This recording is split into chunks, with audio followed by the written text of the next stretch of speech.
Shalom saudara-saudari yang dikasihi Tuhan, apa kabarnya? Saya selalu menyapa saudara dalam kasih Kristus. Bagi setiap saudara yang mendengar, yang setia mendengarkan channel ini, yang pastinya memberkati iman saudara, keyakinan saudara kepada Tuhan kita, Yesus Kristus Sang Juru Selamat. Dan ini doa saya, di hari yang baru kita tetap bersyukur, ingat kebaikan Tuhan, bahwa kasih Tuhan itu tidak terbatas. Kasih Tuhan tidak dibatasi dengan apapun juga. Karena Dia Allah yang hidup, Dia sanggup menyediakan jauh melampaui dari segala yang kita pikirkan. Dan kebenaran firman Tuhan yang saya bagikan mengenai jangan tawar hati juga waktu menghadapi maut. Judul ini sudah tertulis di Alkitab. Dan saya mau membagikan atau men-share supaya iman saudara tidak goyah. Tapi iman saudara tetap teguh, tetap berdiri kokoh. Dasarnya yaitu iman tetap teguh di dalam Yesus Kristus. Karena dunia akan bergoncang, semua akan digoncangkan. Tetapi orang yang menantikan Tuhan, orang yang mengandalkan Tuhan, hidupnya pasti dipelihara oleh Tuhan. Diberkati dan kasih-Nya terus mengalir seperti air yang tidak berhenti mengalir. Sebelum mendengar kebenaran firman Tuhan, mari kita terlebih dahulu sama-sama berdoa. Haleluya. Tuhan Yesus, kami tahu bahwa dunia ini sedang mengalami banyak goncangan. Apapun bisa digoncangkan. Tetapi kami mohon supaya iman kami tetap berdiri kokoh. Kami tidak tawar hati, tapi kami tetap setia, percaya, yakin bahwa hanya Yesus sanggup, hanya Yesus berikan kami kemampuan, kekuatan, jalan keluar. Dalam nama Yesus, urapi firman-Mu, urapi hamba-Mu yang tidak ada apa-apanya. Biar nama Tuhan yang dimuliakan. Dan kami berdoa buat saudara-saudari kami, siapapun yang mendengar channel ini, Tuhan yang memberkati mereka. Tuhan selalu buka jalan bagi mereka. Kami berdoa bagi mereka yang saat ini sedang tawar hati, diubah Tuhan, dihibur Tuhan kembali. Dan kami punya pengharapan yang pasti dalam Yesus. Pengharapan di dalam Yesus tidak akan pudar, tidak akan terbawa arus dunia.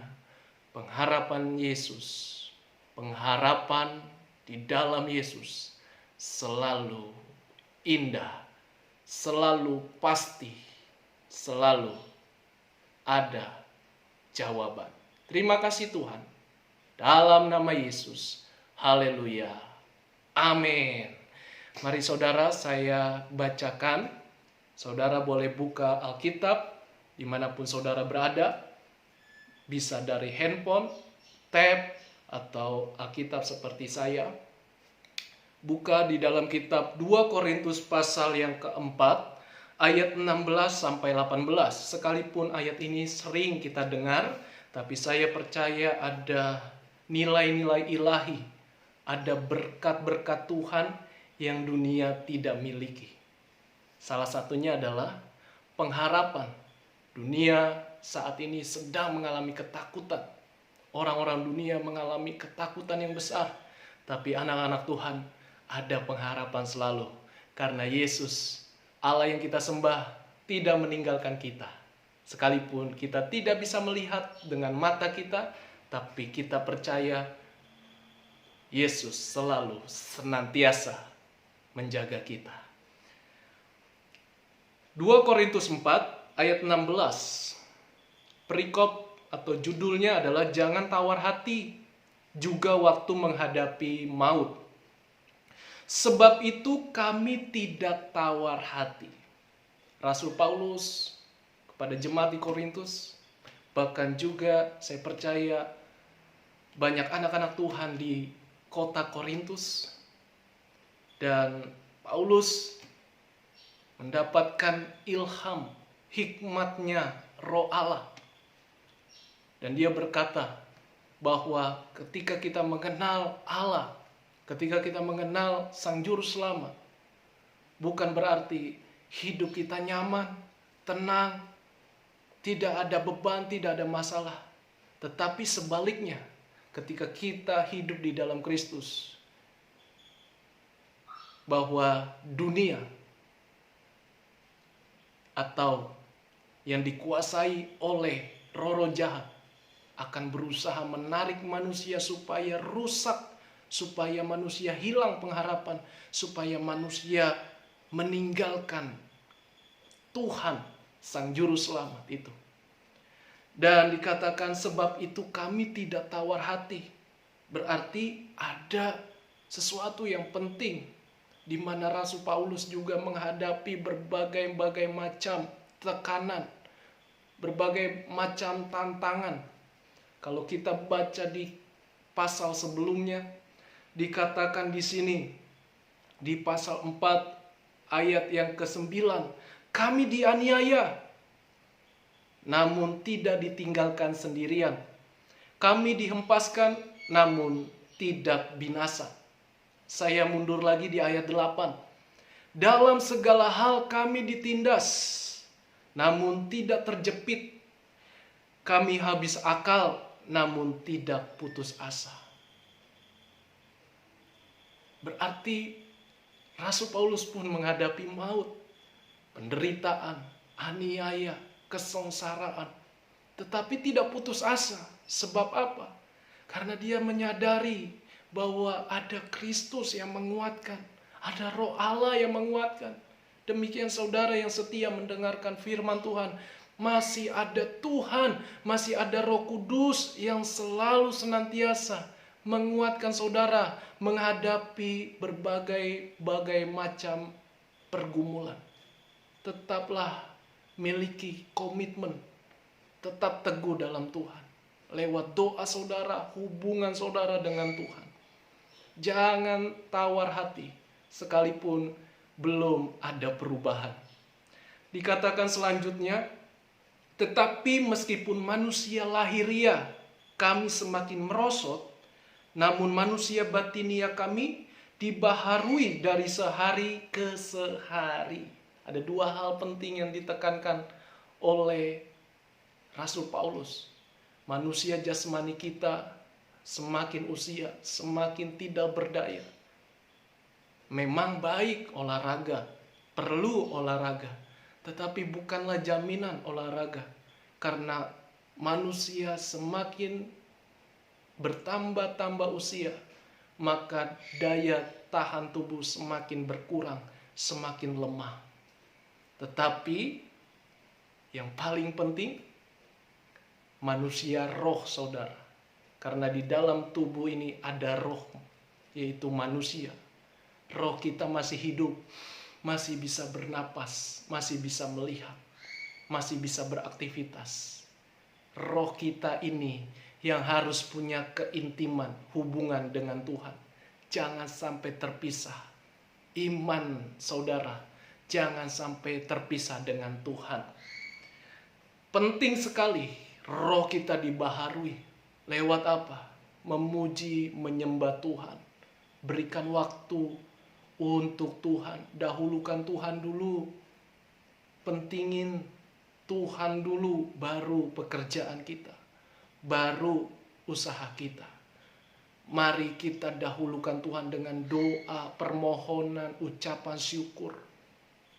Supaya iman atau rohani kita semakin kuat, sekalipun begitu banyak gelombang, badai kehidupan yang menerpa, yang menghimpit kita, yang menekan di hidup kita. Berbagai macam masalah. Tapi manusia rohani kita tidak tawar hati. Karena ada Tuhan, ada terang kemuliaan Tuhan. Saudara, begitu banyak alasan-alasan mengapa. Karena pentingnya kita hidup, roh kita selalu diperbaharui. Sebab Tuhan adalah terang yang sesungguhnya menerangi kegelapan. Manusia semua jatuh dalam dosa, termasuk saya. Manusia sudah jatuh dalam dosa. Manusia ditarik, diseret dengan keinginan nafsu. Nafsu dunia, nafsu daging. Karena belenggu dosa. Dan di ayat yang keempat dikatakan, yaitu orang-orang yang tidak percaya. Yang pikirannya telah dibutakan oleh ilah zaman ini. Sehingga mereka tidak melihat cahaya Injil, yaitu cahaya Tuhan Yesus Kristus, tentang kemuliaan Kristus yang adalah gambar Allah, yang adalah hakikat Allah itu sendiri, namanya Tuhan Yesus Kristus. Kita dibutakan oleh ilah-ilah zaman. Makanya orang dunia tidak perlu Tuhan, tidak yakin, tidak percaya adanya Tuhan. Tidak yakin percaya Yesus adalah Tuhan. Tapi saat ini, saudara, jangan keraskan hatimu. Kita percaya penuh bahwa Sang Maha Kuasa, Sang Juru Selamat, Allah yang kekal, hakikat Allah yang kekal, ada di dalam diri Tuhan Yesus Kristus. Ayat 17, sebab penderitaan ringan yang sekarang ini mengerjakan bagi kami kemuliaan kekal yang melebihi segalanya, jauh lebih besar daripada penderitaan kami. Secara fisik, Rasul Paulus mengalami aniaya, tekanan, goncangan. Bahkan banyak orang yang mau membunuh Rasul Paulus. Tetapi dikatakan penderitaan yang sekarang yang dialami oleh Paulus tidak sebanding dengan kemuliaan nanti ketika kita meninggal dunia. Jadi, selama kita masih hidup, mari hidup kita untuk Tuhan. Di tengah-tengah pekerjaan, di tengah-tengah usaha, muliakanlah Tuhan. Hidup dengan rendah hati, kejujuran, menjadi saksi bagi Tuhan, mempermuliakan Tuhan. Itu yang Tuhan mau.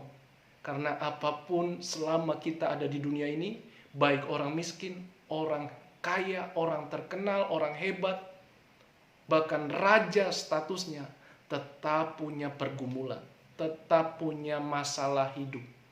Tetapi orang di dalam Yesus Kristus, dikatakan penderitaan yang kita alami sekarang ini tidak sebanding dengan kerajaan Allah yang akan kita terima selama-lamanya.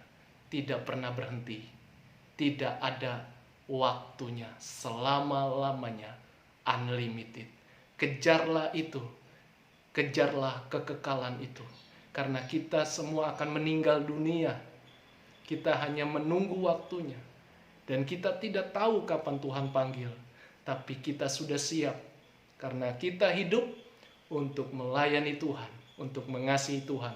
Lewat keluarga, lewat pekerjaan, lewat usaha, lewat sekolah saudara, kuliah saudara, apapun aktivitas saudara, tetap datang pada Tuhan, andalkan Tuhan, muliakan Tuhan. Karena penderitaan yang kita alami, ingat, tidak sebanding dengan kemuliaan Allah. Dan saya tidak bisa melukiskan, mengatakan, karena kemuliaan Allah itu begitu indah, tidak terukur.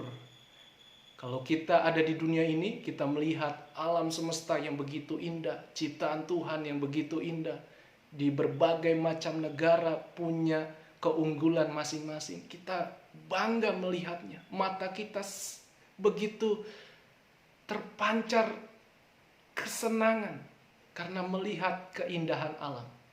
Apalagi nanti kita di sorga, kita melihat kemuliaan Tuhan yang begitu mulia, kudus, indah, tidak ada sakit, tidak ada ratap tangis, ada sukacita Tuhan, ada hadirat Tuhan. Mari kejarlah tentang kekekalan itu. Dan ayat yang ke-18, sebab kami tidak memperhatikan yang kelihatan, melainkan yang tak kelihatan. Karena yang kelihatan adalah sementara, sedangkan yang tak kelihatan adalah kekal. Tahukah saudara bahwa tubuh jasmani kita ini, Rasul Paulus menggambarkan semua akan ada masanya.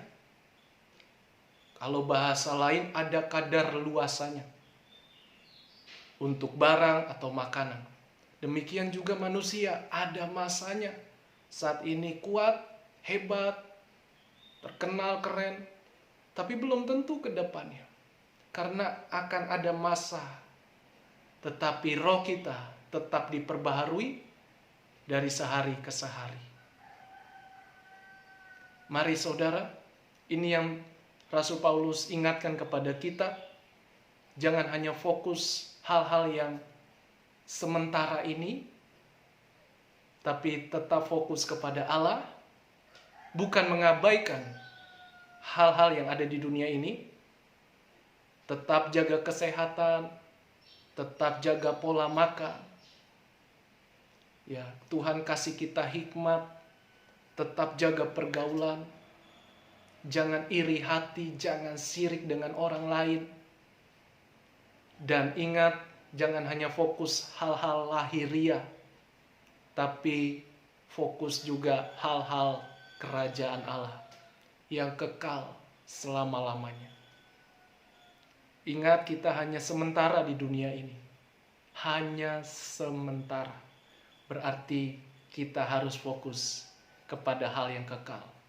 Tapi jangan abaikan juga, kalau kita masih dipercaya Tuhan hidup, bernapas, beraktivitas di dunia ini, tetap jaga kekudusan, jaga nama baikmu, jaga nama baik Tuhan Yesus Kristus, dan alamilah secara pribadi supaya kita dimampukan dari segala macam godaan, macam tantangan, apapun namanya.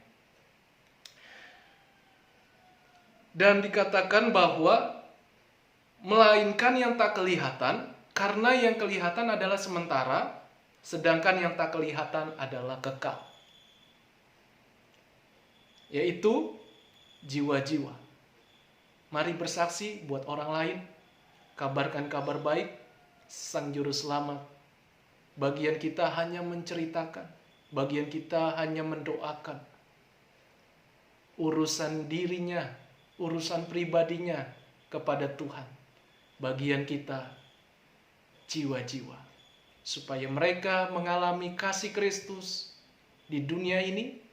Dan mereka punya pengharapan yang pasti di tengah-tengah keputusasaan mereka. Di tengah-tengah kehidupan mereka yang menyerah, depresi. Kita datang membawa saksi, yaitu di dalam Yesus selalu ada jalan keluar.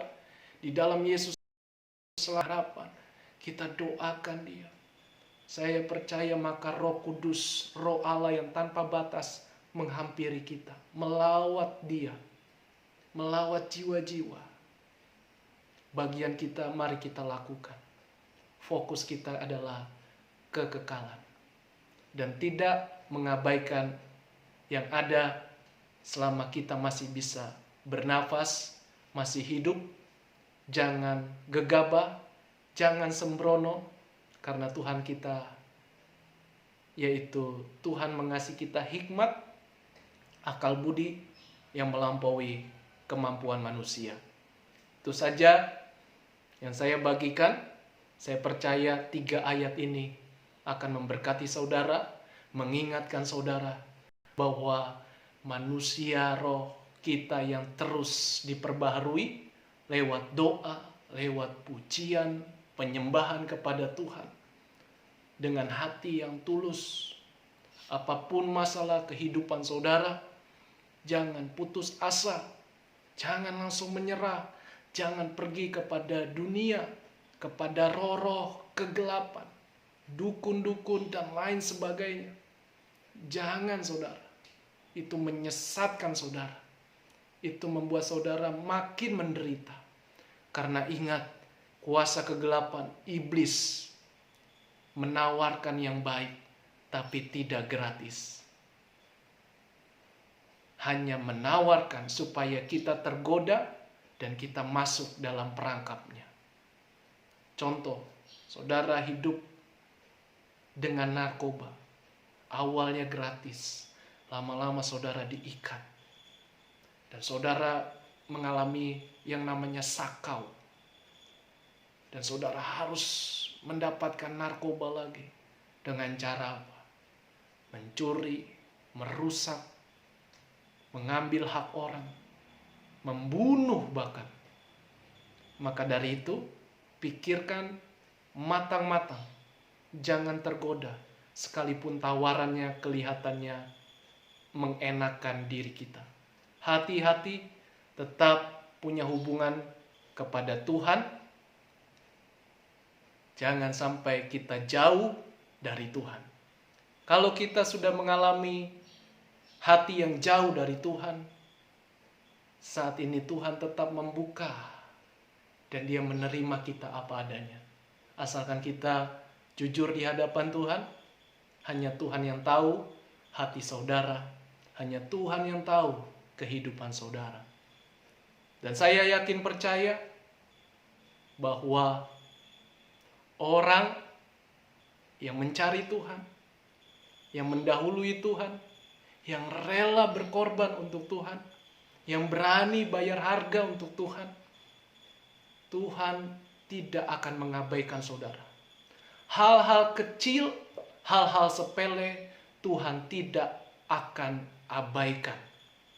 Tapi Tuhan akan hal-hal yang sulit, hal-hal yang besar, yang sulit, yang kita tidak mampu lagi.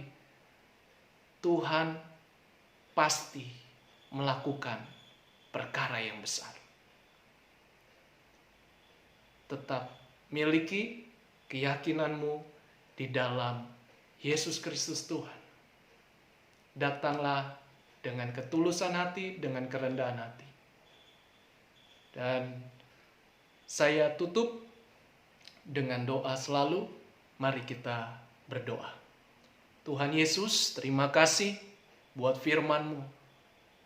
Mengajar kami supaya iman kami, manusia roh kami diperbaharui dari sehari ke sehari.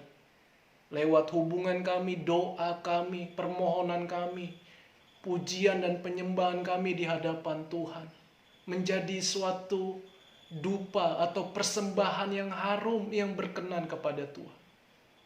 Manusia rohani kami semakin muda di dalam Tuhan. Semakin punya gairah, kekuatan. Dan itu yang paling penting. Sehingga kami juga menjaga tubuh fisik kami supaya tetap sehat.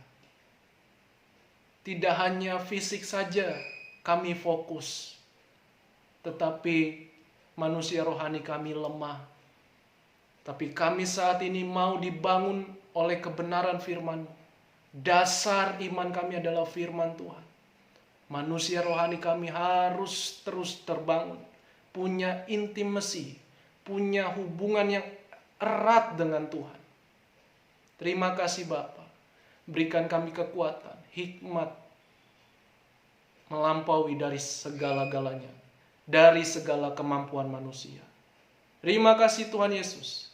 Biarlah yang kami hadapi dalam menghadapi maut pun, sengsara, penderitaan, aniaya, kami tahu kasih Tuhan tidak ada yang dapat memisahkan.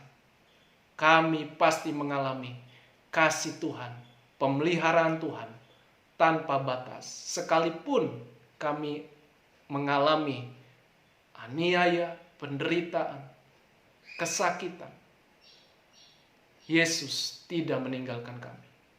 Terima kasih Tuhan Yesus. Dalam nama Tuhan Yesus. Haleluya. Amin. Amin. Saudara, semangat selalu menjalani hidup ini. Jangan selalu atau jangan cepat untuk menyerah, putus asa, cari jalan pintas. Apalagi saudara ada niat untuk bunuh diri.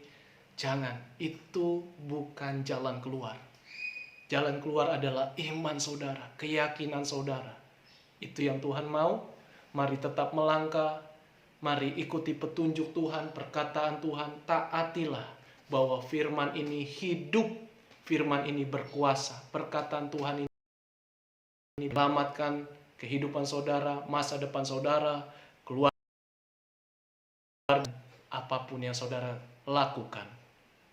Kembalilah kepada kemuliaan Tuhan. Itu saja yang saya bagikan. Salam kita selalu dan Tuhan Yesus memberkati kita semua.